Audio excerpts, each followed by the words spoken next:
কাজে বেরোচ্ছি। এত স্নিগ্ধ মিষ্টি একটা কালার আমি যখন মার্কেটে গিয়েছিলাম তখন দেখেই ভালো লাগছিল। তো পরার পরে দেখলাম যে আসলে তখনকার ভালো লাগার থেকেও এখন বেশি ভালো লাগছে। মানে নিজেকেই নিজের ভালো লাগছিল আসলে।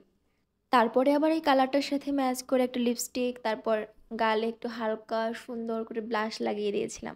ইদানিং ব্লাশ আমার খুব পছন্দ।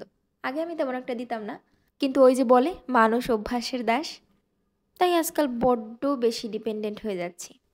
আগে মনে হতো গালে লাল লাল লাগবে, কেমন লাগবে দেখতে, মনে হয় খুব অড লাগবে, কিন্তু এখন মনে হয় ওটাই স্মার্টনেস।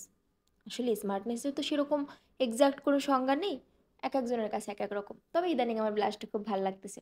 মনে হচ্ছে সব সাজুগুজু করে ব্লাশটা না দিলে সাজটা অসম্পূর্ণ হয়ে যাচ্ছে। আবার কোনো কিছুই না সেজে শুধুমাত্র ব্লাশ দেওয়ার কারণেই সাজুগুজুটা একেবারে কমপ্লিট লাগছে। আপনাদেরও কি ব্লাশ পছন্দ? কমেন্ট করে জানাতে ভুলবেন না কিন্তু।